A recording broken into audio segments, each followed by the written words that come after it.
Assalamualaikum warahmatullahi wabarakatuh. Selamat siang kepada Ibu dosen pengampu mata kuliah Sosiologi, Ibu Febrina Anissa SHMH.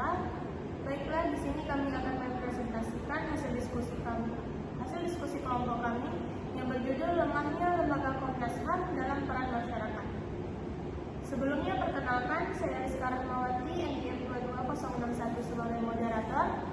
Saya Herawati, NPM 22062 sebagai pemateri.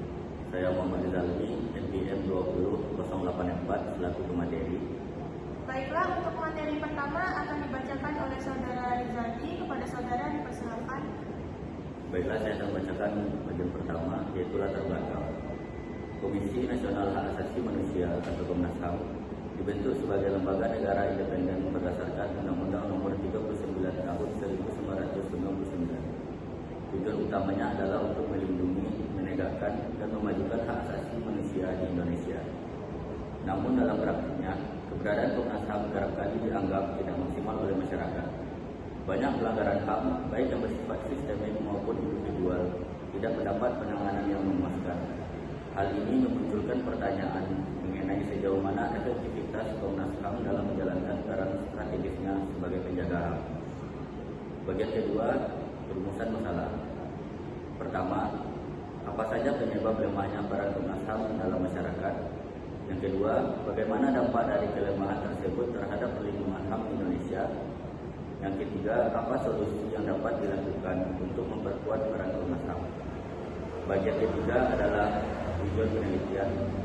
Pertama, mengidentifikasi penyebab lemahnya peran Komnas HAM. Yang kedua, menjelaskan dampak kelemahan tersebut terhadap masyarakat. Yang ketiga, memberikan rekomendasi penguatan kelembagaan dan fungsional Komnas HAM.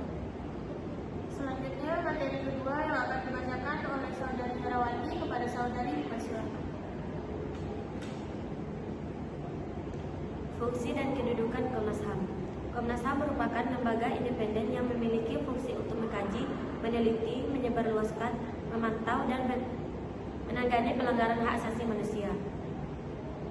Berdasarkan Undang-Undang Nomor 39 Tahun 1999, lembaga ini tidak berada di bawah kekuasaan eksekutif, legislatif maupun yudikatif.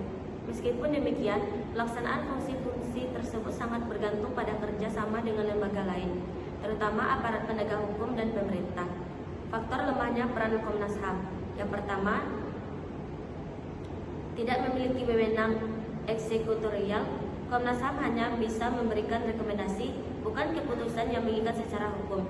Hal ini membuat rekomendasinya sering diabaikan. Yang kedua, minimnya dukungan politik dan hukum. Banyak kasus pelanggaran HAM tidak ditindaklanjuti karena lemahnya dukungan dari aparat penegak hukum maupun lembaga legislatif. Yang ketiga, keterbatasan anggaran dan sumber daya manusia.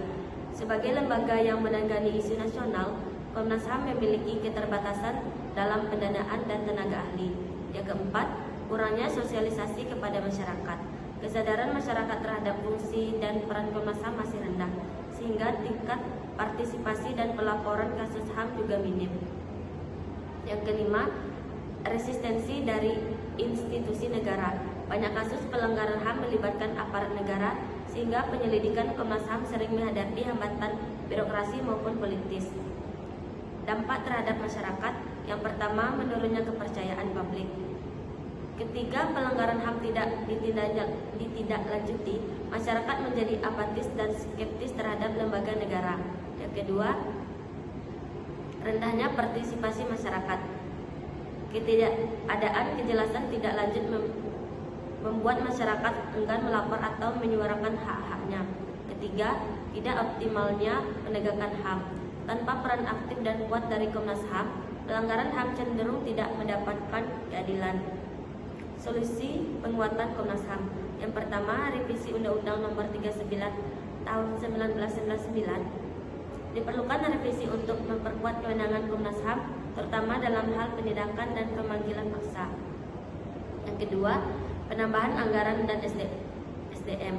Pemerintah perlu memberikan dukungan anggaran dan peningkatan kapasitas personal Komnas HAM. Yang ketiga, kolaborasi dengan lembaga sipil. Perlu membangun kemitraan strategis dengan organisasi masyarakat sipil untuk memperluas jangkauan advokasi HAM. 4. peningkatan edukasi HAM. Peran Komnas HAM dalam edukasi publik harus diperkuat agar masyarakat memahami hak-hak dasar mereka. Baiklah, di sini dapat kita ambil kesimpulannya bahwa Komnas HAM memiliki peran sentral dalam perlindungan HAM di Indonesia, namun berbagai kendala seperti kewenangan terbatas, minimnya dukungan politik, dan rendahnya partisipasi publik membuat kinerjanya belum optimal. Hal ini berdampak langsung terhadap kepercayaan masyarakat dan efektivitas perlindungan hak asasi. Baiklah, sekian presentasi kami hari ini. Kalau ada salah berjalan kami mohon maaf. Wabillahi taufiq wal hidayah.